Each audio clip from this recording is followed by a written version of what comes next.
Entonces, en ese sentido, vamos a iniciar con la descripción del riñón, de los riñones. Para repasar, indicarles de que este aparato o sistema está constituido por dos órganos fundamentales, que son los riñones. Estos están ubicados en una fosa que se llama fosa renal, que está por debajo de la undécima y duodécima costillas, paralelas a la columna lumbar.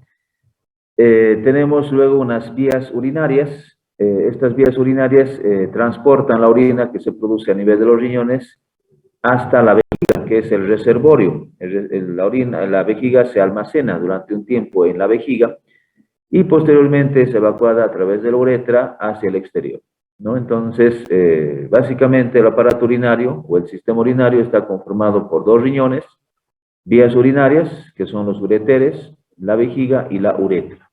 ¿Sí? Es un órgano relativamente sencillo desde el punto de vista anatómico. Desde el punto de vista funcional es mucho más complicado el abordar este sistema por los diferentes procesos fisiológicos que se llevan a cabo en este órgano, ¿no? Como es el caso de la filtración, la secreción, la excreción de sustancias que se realizan en esta estructura. Esta es la ubicación de los riñones. Los riñones, como ya hemos mencionado, son dos, uno derecho y otro izquierdo, son órganos vitales. Uno puede vivir con un solo riñón, pero sin ambos la vida es inviable. Entonces, estos dos órganos están ubicados a ambos lados de la columna lumbar, ¿no? A la altura más o menos de la primera vértebra lumbar hasta la tercera o cuarta vértebra lumbar. El riñón derecho está ligeramente más descendido que el izquierdo, unos 2 o 3 centímetros más descendido el derecho que el izquierdo. Esto es por la presencia del hígado en este sector, ¿no? El hígado, como está ubicado más hacia el lado derecho, ligeramente empuja hacia la parte inferior al riñón derecho, y eso hace de que exista esta diferencia de posición en relación al polo superior del riñón derecho con el izquierdo.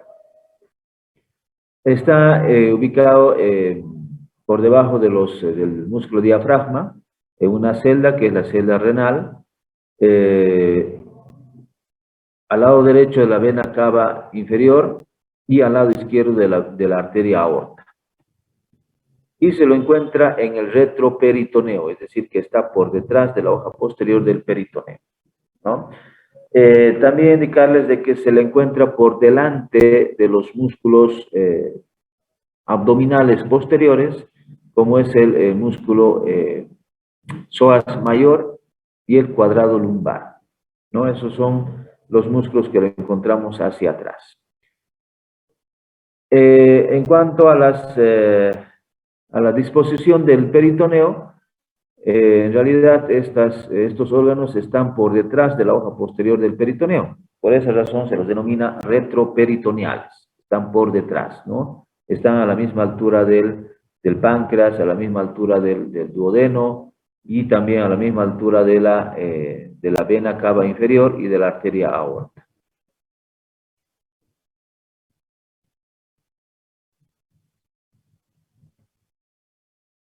¿Cuáles son las características generales de los riñones? Ya hemos hablado de la ubicación. La forma que tiene el riñón es muy parecida a una habichuela.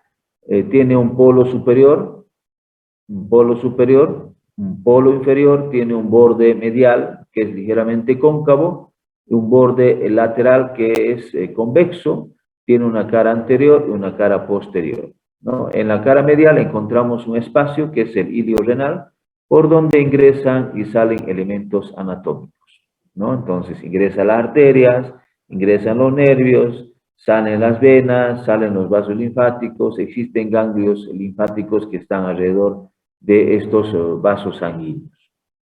Algo importante de destacar es de que en el poro superior y ligeramente hacia la parte medial encontramos a la glándula suprarrenal, ¿no? Que es una glándula del sistema endocrino. ¿Y cuáles son los medios de fijación?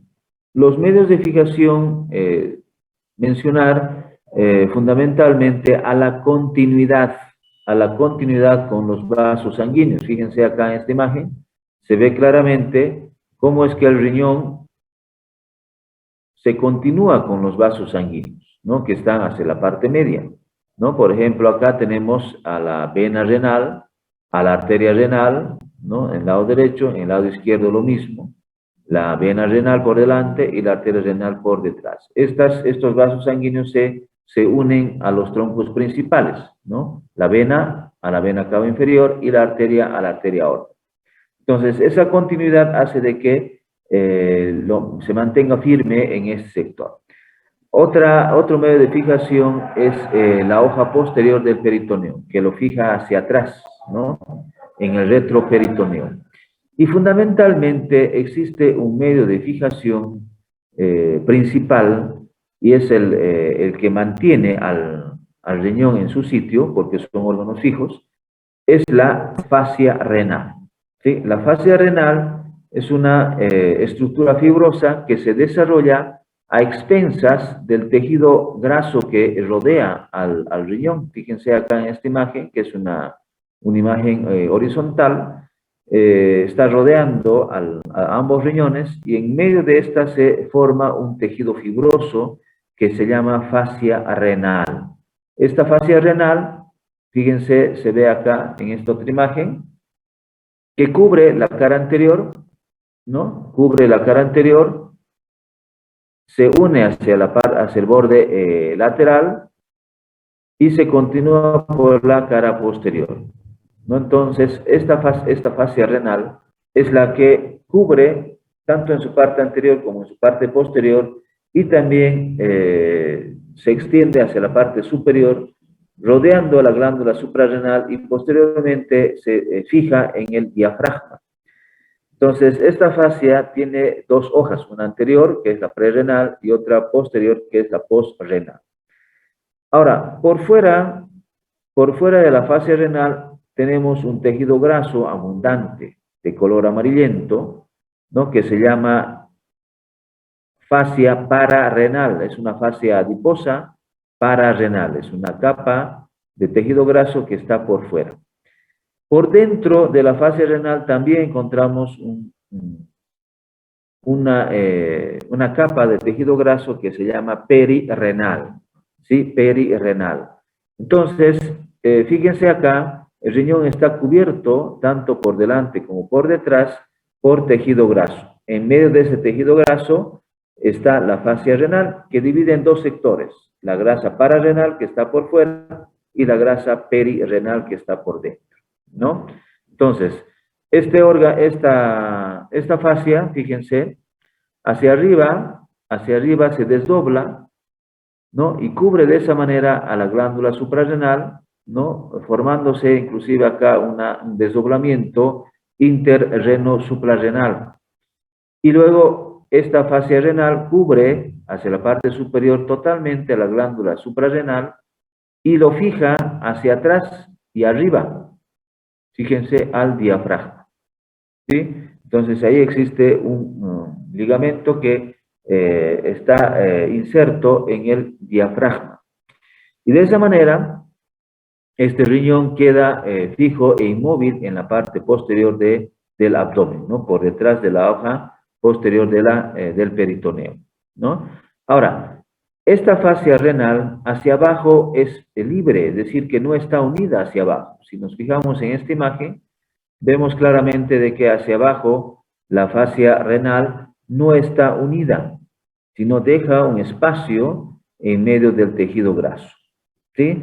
Este espacio en realidad es un inconveniente, podríamos decir, por el hecho de que el riñón muchas veces desciende por efecto de traumatismos, ¿no? Es decir, de que el riñón que embriológicamente está ubicado en esta fosa renal, por efecto de un traumatismo, por decirles caídas, horcajadas, caídas de nalgas, como normalmente se menciona, o algún debilitamiento de esta pared ¿no? Hace de que el riñón, que embriológicamente estaba ubicado en esta zona, descienda a consecuencia de un traumatismo y pueda ubicarse hacia abajo, ¿no? Y como no hay esta fascia renal que lo sostenga hacia la parte inferior, entonces se produce un descenso de los riñones llamada tosis renal, ¿sí? La tosis renal es el desplazamiento de los riñones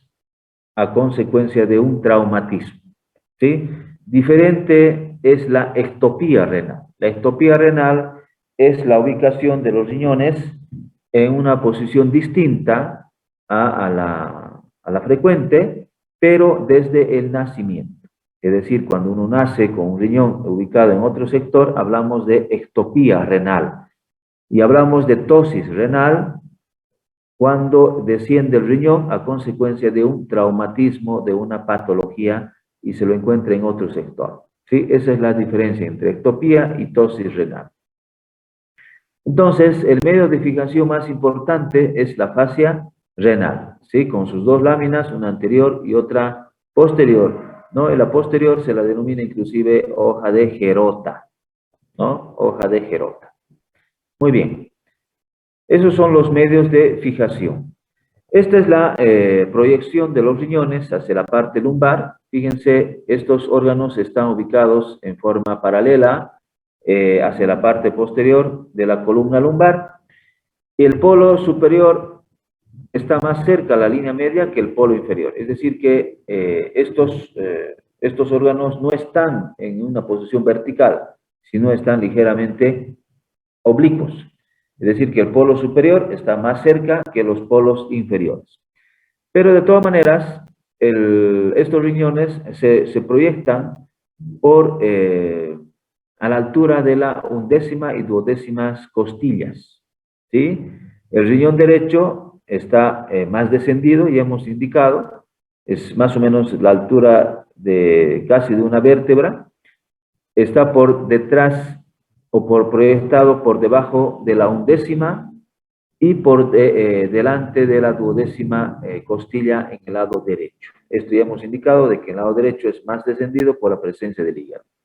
En cambio, en el lado izquierdo se proyecta a la altura de la undécima y duodécimas costillas, ¿no?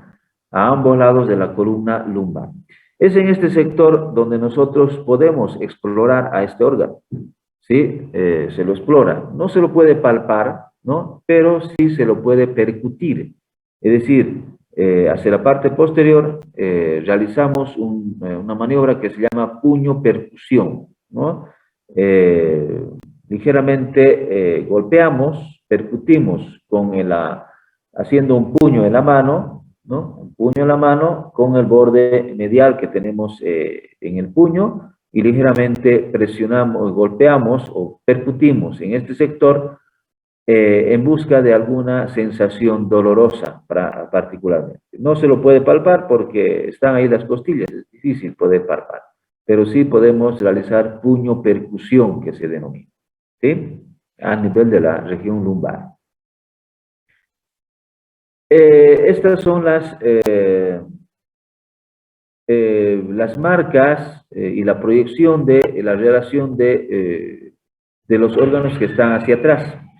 Fíjense, tenemos en el lado izquierdo, fíjense en el lado izquierdo, la relación de la undécima y la duodécima costillas, ¿no? Que está relacionándose hacia la cara posterior. Por debajo, fíjense, tenemos otra relación. Acá está el psoas mayor, en este sector. Está el músculo cuadrado lumbar en la parte media, y hacia afuera está el músculo transverso del abdomen. Este es en el lado izquierdo. En el lado derecho, fíjense, no está en relación con la undécima costilla. Sí se relaciona, ¿no?, con la duodécima costilla. Esto ya hemos explicado por qué es, ¿no? Es por la presencia del riñón en el lado derecho que empuja hacia la parte inferior a este riñón.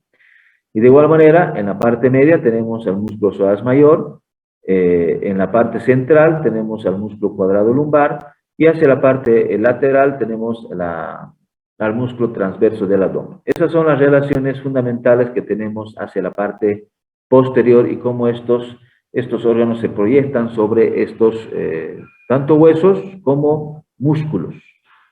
¿Sí?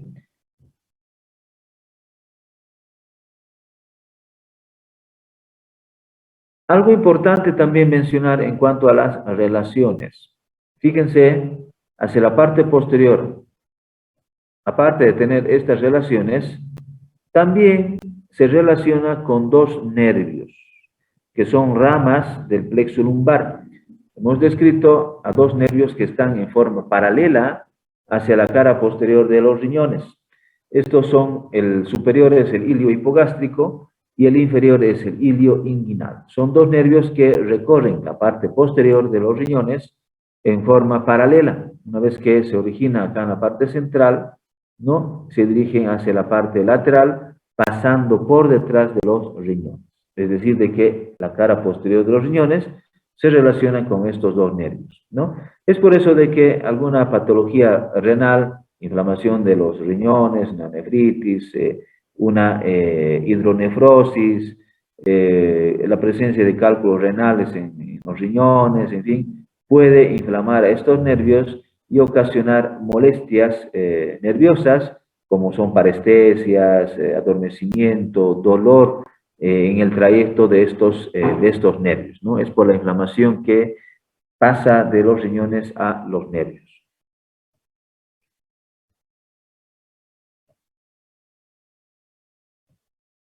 Ahora, este es el riñón, como ya hemos mencionado.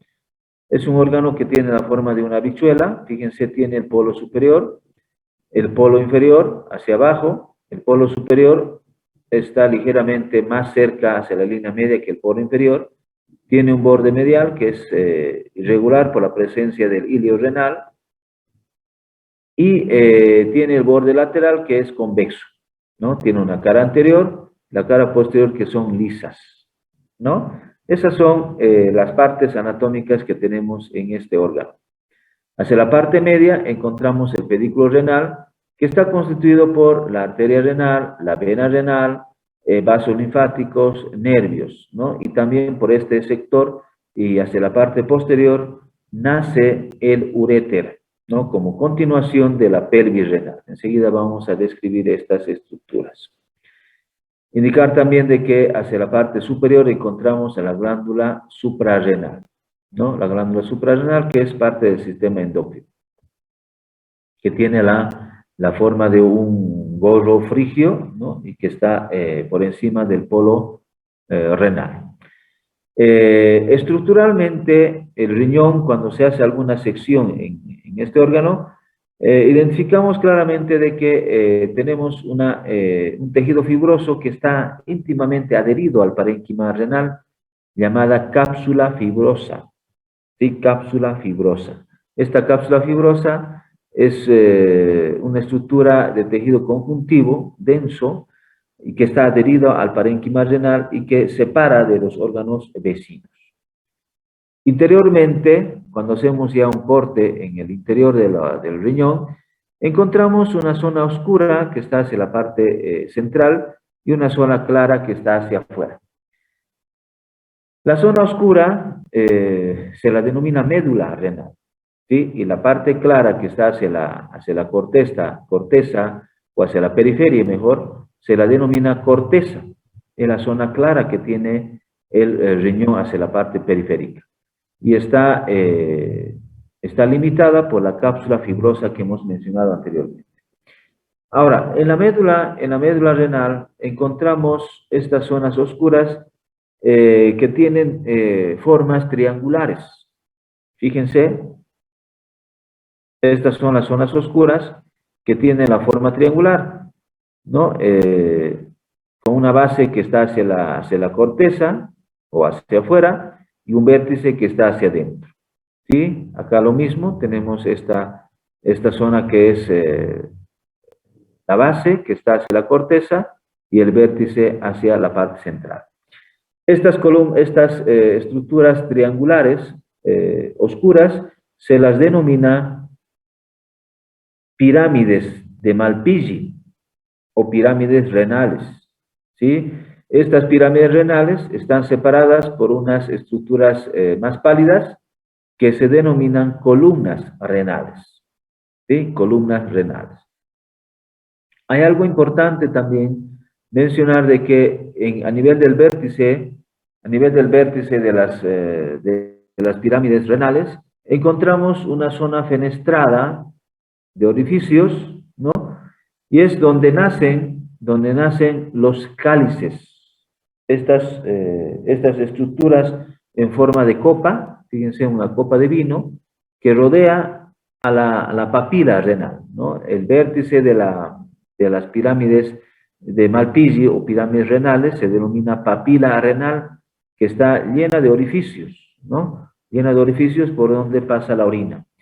Y estas papilas renales están, cubiertas por los cálices, en este caso menores, cálices menores de los riñones. Estos cálices se parecen a una copa de vino que rodea completamente a las papilas renales, ¿sí? Luego tenemos hacia abajo, tenemos la formación de otras estructuras llamadas cálices mayores. Estos cálices mayores son en número de 3. Uno es superior, otro es medio y otro es inferior. Cada cálice mayor tiene entre 3 a 4 cálices menores, ¿sí? Entonces, estos cálices reciben la orina en primera instancia. Los cálices menores lo pasan al cálice mayor y posteriormente los cálices mayores se unen en una estructura en forma de embudo que se llama pelvis renal, ¿sí? Acá está la pelvis renal y que esta pelvis renal tiene un estrechamiento hacia la parte inferior, que es el cuello de la pelvis, y se continúa con el uréter, ¿sí? El uréter es el encargado de llevar la orina hacia la vejiga, ¿sí? Esta es la estructura interna que tenemos en los riñones. ¿Listo? No se olvide entonces, corteza, la zona clara y periférica, la parte central es la médula renal, que está constituida por las pirámides renales y las columnas renales. Asimismo, en la parte central, ya en esta celda renal, ¿no? En este espacio renal que está por dentro del ilio, encontramos los cálices menores, los cálices mayores y la pelvis renal.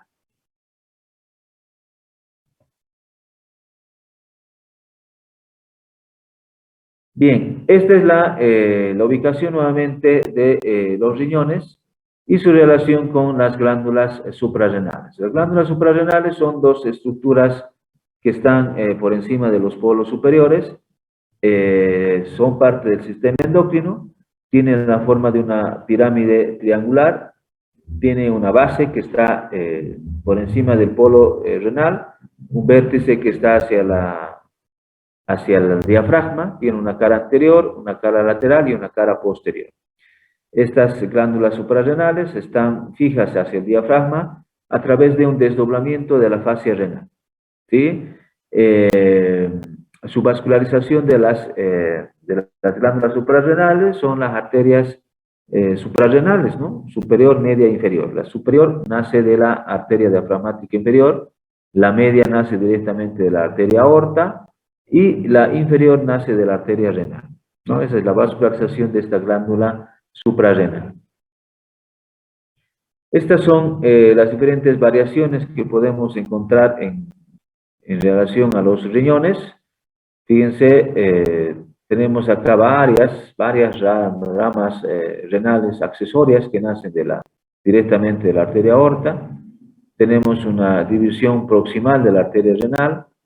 Tenemos vena renal izquierda, doble, ¿no? Puede formar, dice, un anillo alrededor de la arteria abdominal, aorta abdominal, ¿no? Entonces, una vena renal doble, una que pasa por delante y otra que pasa por detrás.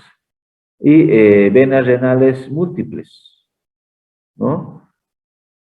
También existe una variación en la que la vena cava inferior izquierda persiste, puede unirse a la vena renal izquierda, ¿no? Acá hay una vena accesoria, ¿no? Entonces son variaciones principalmente en los vasos sanguíneos. La vascularización de este órgano está dada por la arteria renal.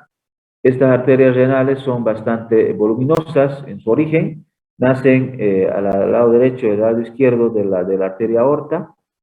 La arteria renal derecha es más larga porque pasa por detrás de la vena cava inferior y llega hacia el lado derecho. En cambio, en el lado izquierdo es más corta, ¿no?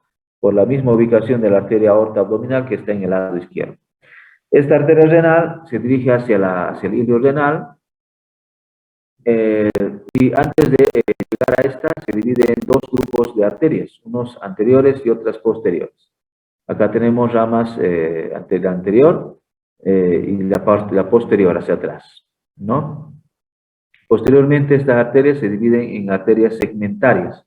Acá tenemos una arteria segmentaria superior, una arteria segmentaria anterior, una arteria segmentaria anteroinferior y otra arteria segmentaria inferior, ¿no? Que son ramas del grupo anterior.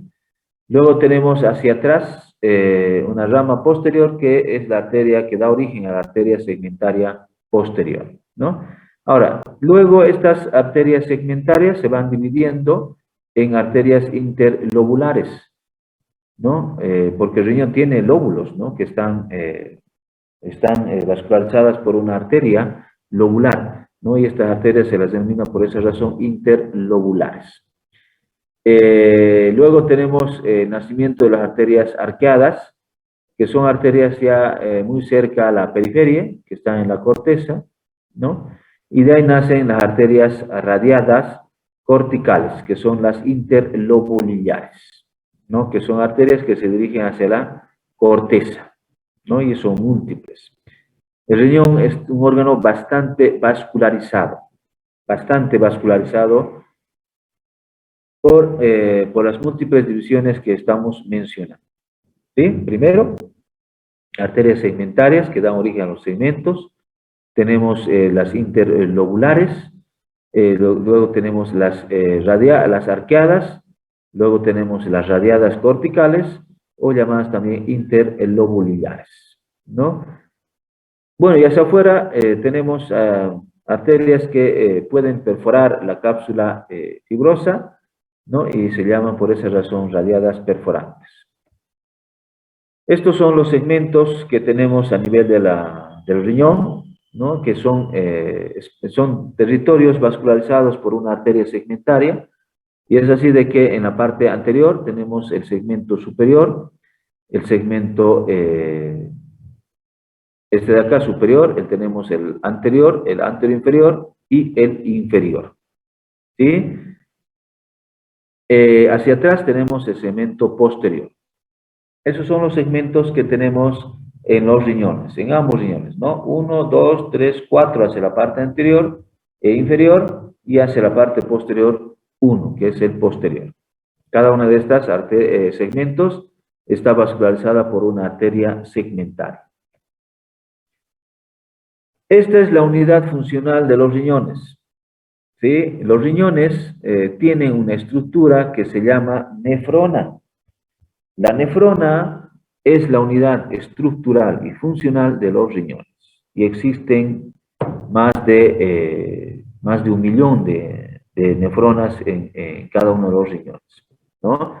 Entonces, estas nefronas están constituidas por un glomérulo que está aquí al centro, por unos conductos, que es el conducto contorneado proximal, este celeste que ven acá, el asa de Henle, que es una estructura tubular larga,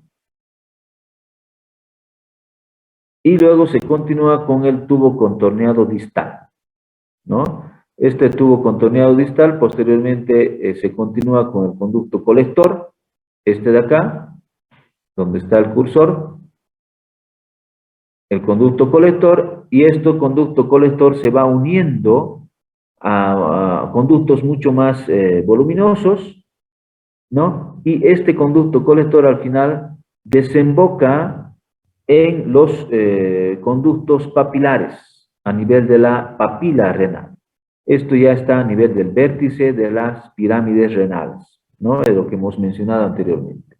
Entonces, en el vértice de las pirámides renales, donde encontramos la papila, encontramos múltiples orificios por donde drenan los conductos colectores, ¿no? El conducto colector es el que recolecta la sangre y lo lleva hacia la pelvis, mejor dicho, hacia el cáliz menor, ¿no?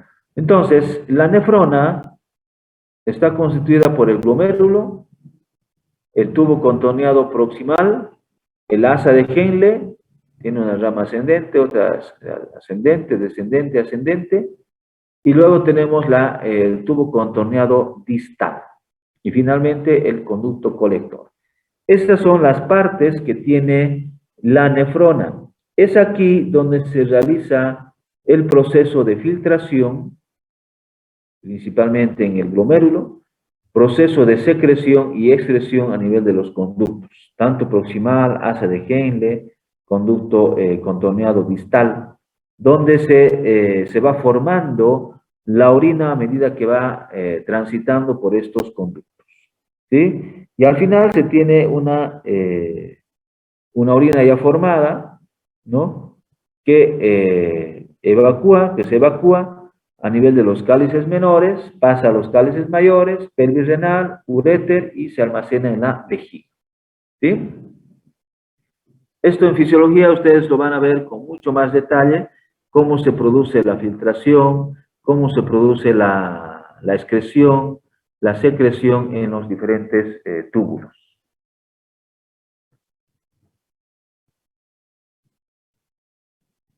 Bueno, acá está otra imagen donde se ve claramente la ubicación de los riñones, ¿no? Y se continúa con el uréter. Fíjense, naciendo a nivel de la pelvis renal. Y este uréter es un conducto que más o menos mide entre 25 a 30 centímetros. El uréter del lado derecho es más corto que el lado izquierdo. Este uréter está en el retroperitoneo, se lo ubica por delante del músculo psoas mayor, está por delante de los nervios que nacen del plexo lumbar, como el nervio genitofemoral, tenemos tenemos el músculo cutáneo, ¿no? El nervio femoral, y este uréter pasa por debajo de la arteria ovárica en las mujeres y por debajo de la arteria testicular en el varón, y luego se dirige por encima de los vasos ilíacos, se introduce en la pelvis, hace un recorrido por debajo de la pelvis, por encima del diafragma pélvico, ¿no? Siempre por fuera del peritoneo, y llega hacia la parte posterior e inferior de la vejiga, ¿no? Entonces, este uréter es un órgano retroperitoneal tubular muscular que lo encontramos en la parte posterior del abdomen, ¿no? Haciendo un recorrido por este sector, ¿no? Y este uréter tiene algunos estrechamientos, es decir, lugares donde en el trayecto puede realizar algunas acodaduras.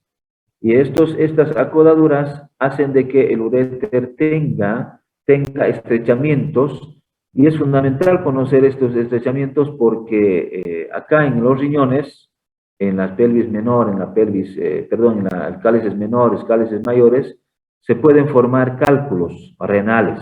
Y estos cálculos renales pueden atravesar el uréter y obstruirse o detenerse en estos estrechamientos, provocando cólicos bastante intensos, que son los cólicos renales, ¿sí? Ahora, luego del uréter encontramos a la vejiga, ¿sí? A la vejiga. La vejiga es un órgano o músculo membranoso, está ubicado por detrás de la sínfisis del pubis, es un órgano impar, medio.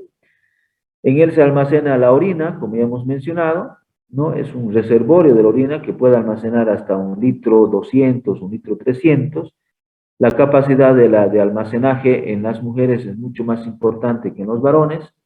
Cuando llega alrededor de unos 400 o 500 ml, se produce el reflejo de la micción, ¿sí? La vejiga tiene un vértice que está hacia la parte inferior, tiene una base. En la base o suelo de la vejiga se abren tres conductos que está acá, que son dos conductos, uno derecho y otro izquierdo, que corresponden a la desembocadura de los ureteres, y hacia la parte inferior tenemos el nacimiento de la uretra, ¿no? A estos orificios se los denomina el trígono vesical, es el trígono vesical, ¿no? Inclusive este trígono vesical está representado o está unido por músculos que forman parte de este trígono vesical. Y hemos indicado de que hacia la parte inferior encontramos estos tres conductos, dos ureteres y la uretra. Los conductos vesicales determinan una zona muscular, como ya hemos mencionado, llamada trígono vesical, ¿no? El orificio uretral forma el ángulo inferior de dicho triángulo, ¿no? Acá es importante entonces este triángulo que forman estos tres orificios, ¿no? Y que están constituidos por un músculo, que es el músculo llamado trígono vesical. Las relaciones de la vejiga son distintas, ¿no? En el hombre y en la mujer. Acá tenemos las relaciones de la vejiga en el varón. Fíjense, tenemos hacia atrás al recto, ¿no? Y que está separado por este peritoneo que cubre la vejiga y la parte anterior y lateral del tercio superior del recto, ¿no? Y ahí se forma un fondo de saco llamado recto vesical, que solamente lo tenemos en los varones. En cambio, en la mujer, a ver, tengo acá. En cambio, en la mujer encontramos acá al útero, ¿no? Al útero, en la parte central. Es por eso de que la vejiga hacia atrás en las mujeres se relaciona con el útero. Ahí encontramos un fondo de saco vésico-uterino, entre el útero y la vejiga. Hacia la parte inferior, la vejiga se relaciona en los varones con un órgano que se llama próstata, que es una estructura en forma de una nuez, ¿no? Que está rodeando a la primera porción de la uretra, ¿no? Y por eso la primera porción se la denomina uretra prostática. Hacia atrás y abajo se relaciona con las vesículas seminales, ¿no? Que son parte del aparato reproductor masculino, y también ahí se relaciona con el conducto eyaculador, que nacen de las vesículas seminales, y lo encontramos en el interior de la próstata, ¿sí? Acá tenemos de igual manera, fíjense en esta imagen, se ve claramente la disposición de la próstata, que es esta estructura inferior, y por el cual transita la uretra prostática. Hacia la parte inferior, ya en el vértice del trígono vesical,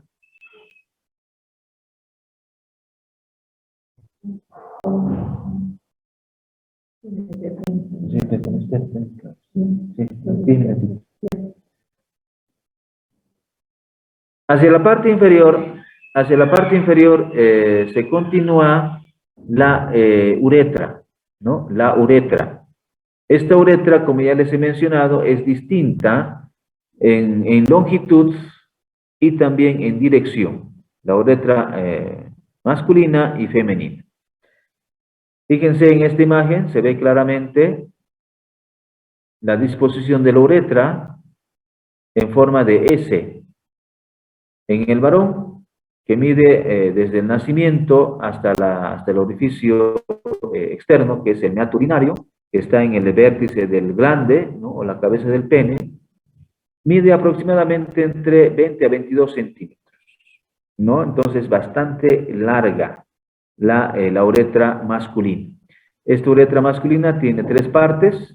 Tiene acá la uretra prostática, tiene la uretra membranosa, que es el sector por donde atraviesa el diafragma pélvico, y luego esta uretra se introduce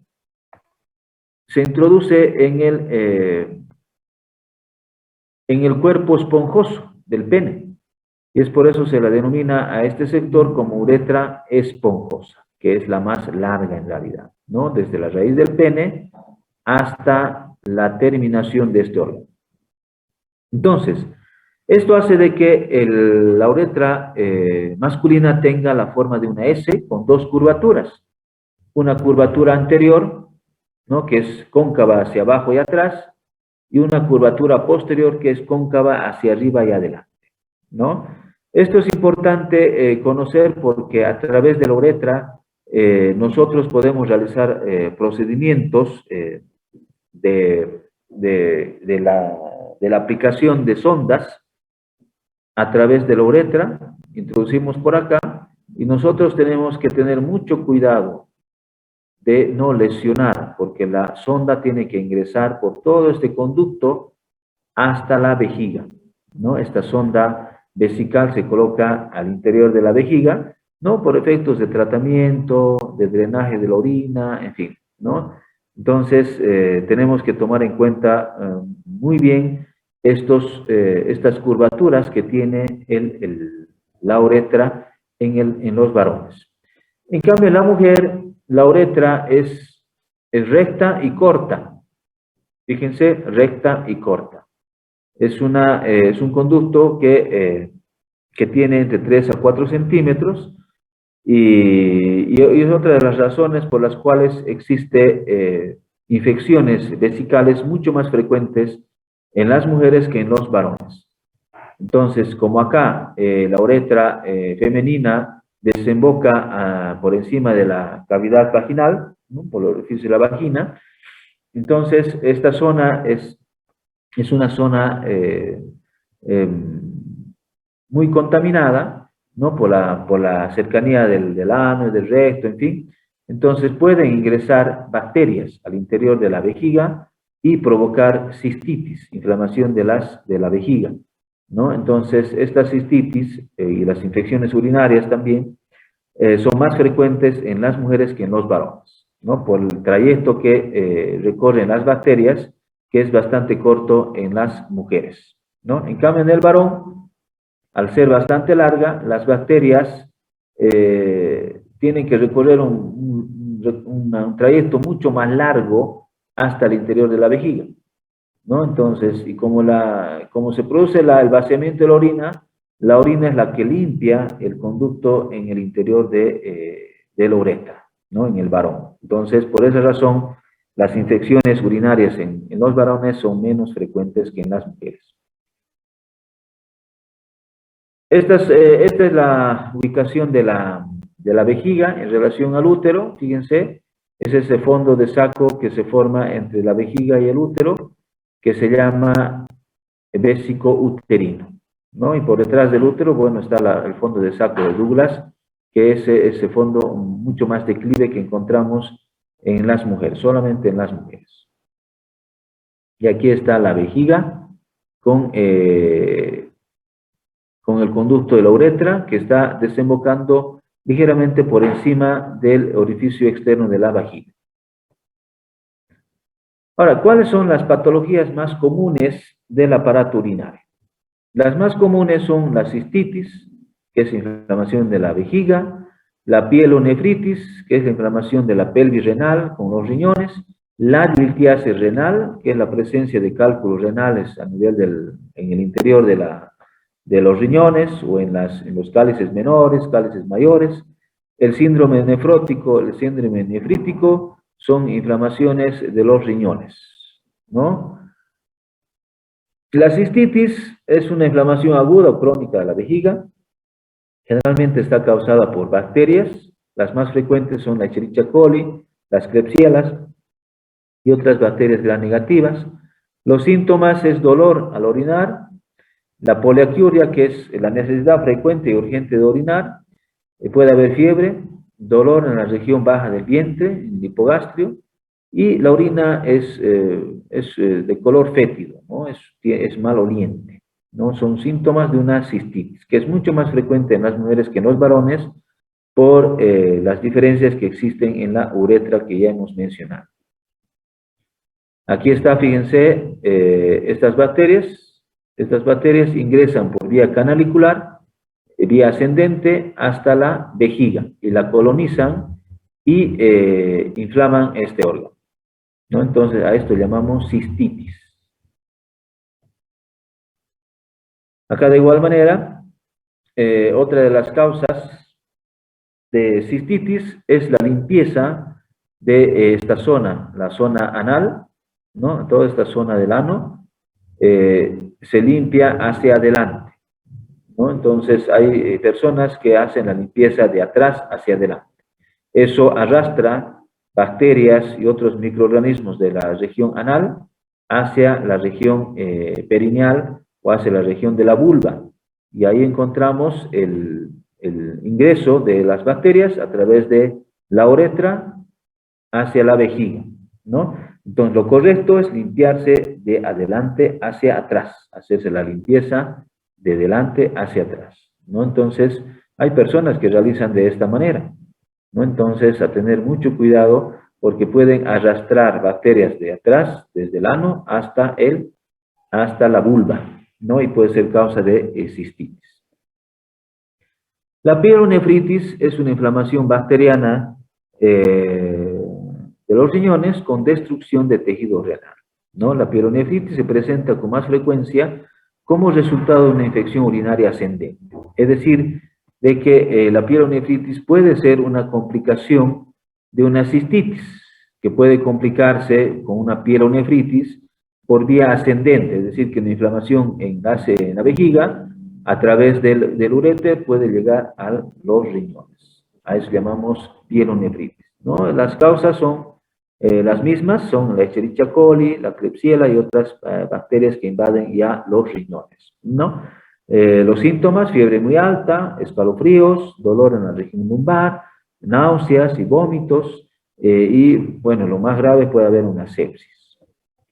La litiasis renal es la presencia, ¿no?, de cálculos o de piedras que comúnmente se denominan en el interior de los riñones o en las vías urinarias, ¿no?, ya sea ureteres, vejiga o ubicado a nivel de los cálices menores, cálices mayores, ¿no? Esta litiasis renal provoca el famoso cólico renal, ¿no?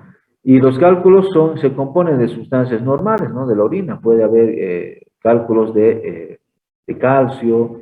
Es una formación cristalina que se forma por el agregado, ¿no?, de las sustancias, ya sean calcáreas, o puede haber también cálculos del pigmento, de la urbilina y otras sustancias que tiene la orina, ¿no? Los síntomas: el cólico, como ya hemos mencionado, que es un dolor bastante intenso en la región lumbar, que muchas veces irradia los genitales hacia el miembro inferior. Hematuria, es la presencia de sangre en la orina, y puede haber también infecciones. Estas es la litiasis renal. Fíjense, son los cálculos que se forman en el interior de los riñones, ¿no? Acá en los cálices menores, en la pelvis renal o en el mismo uréter, ¿no? Y se va obstruyendo. Cuando se obstruye el cálculo, se produce el cólico renal. La pielonefritis aguda es una inflamación ya del mismo parénquima, mucho más grave. Esta pielonefritis son, fíjense, estos puntos blanquitos que se ven acá, ¿no? Y ya es una complicación mucho más grave que puede llevar a una insuficiencia renal.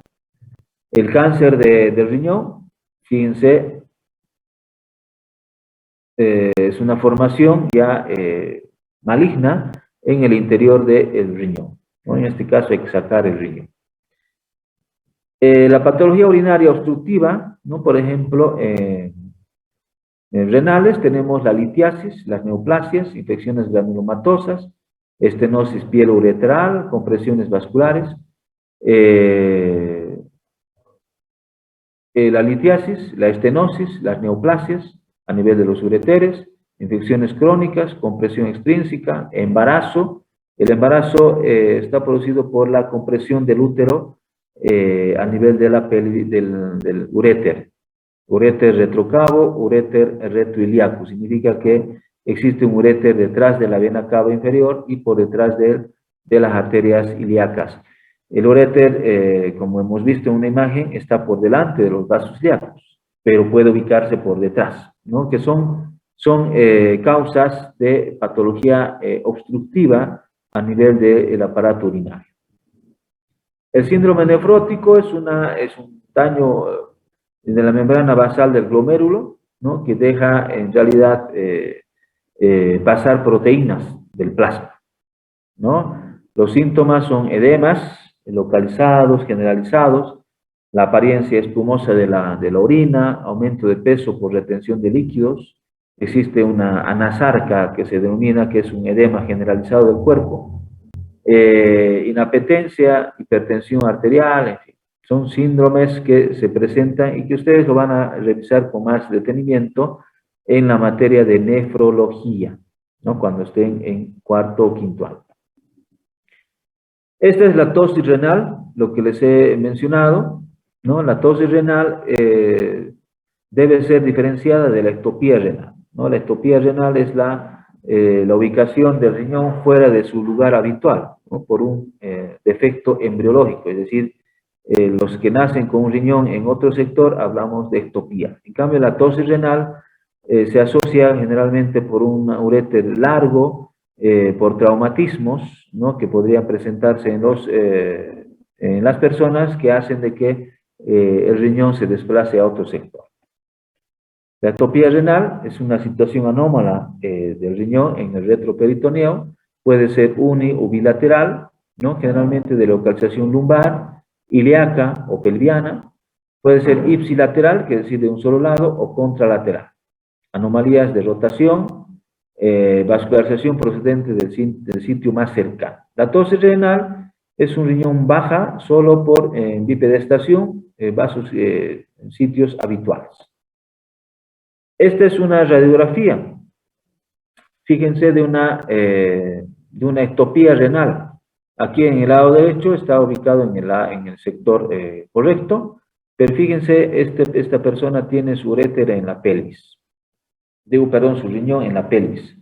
Entonces hablamos de ectopía renal, ¿sí? Entonces, en este caso, no hay, fíjense acá en la región lumbar, no existe el riñón en el lado izquierdo, ¿no? Pero está ubicado en la pelvis, ¿no? Y ahí se ve los ureteres, en fin.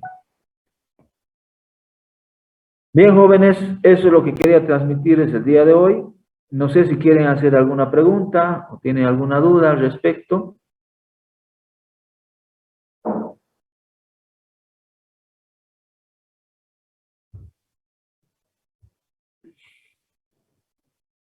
¿Aló? Bien. Quiero coordinar con ustedes la clase del día viernes. El día viernes, ustedes saben de que ayer hubo elecciones. Ayer, por esa razón, no hemos pasado clases.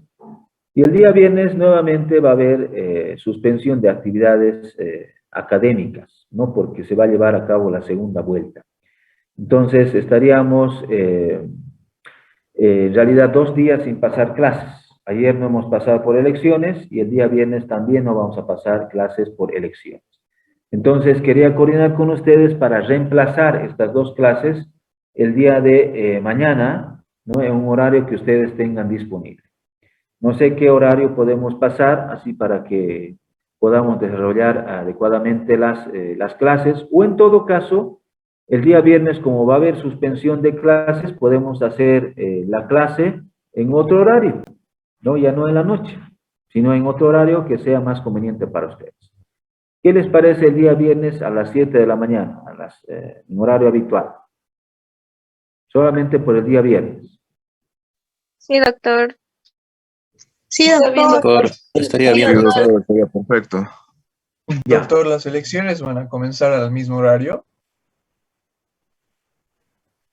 Sí, las elecciones de segunda vuelta van a iniciar en el mismo horario, a las 8 de la mañana, dependiendo, ¿no? Generalmente está previsto para las 8, porque se entiende de que los jurados electorales recogen las ánforas todas a las 7 de la mañana, y a las 8 ya tendrían que estar atendiendo, ¿no? Pero a veces siempre hay un poco de demoras, en fin, pero se extiende durante 8 horas continuas, ¿sí? Entonces, el día viernes nos vemos a las 7 de la mañana para pasar clases. ¿Listo? Vamos a continuar avanzando. Ingresamos a revisar el aparato reproductor masculino, ¿sí? Masculino. Y después ya vemos el femenino la próxima semana.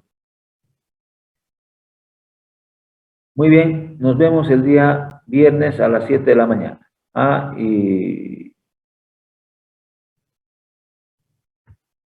Y vengan leyendo, jóvenes. ¿Listo? Bueno, doctor, hasta luego. Gracias.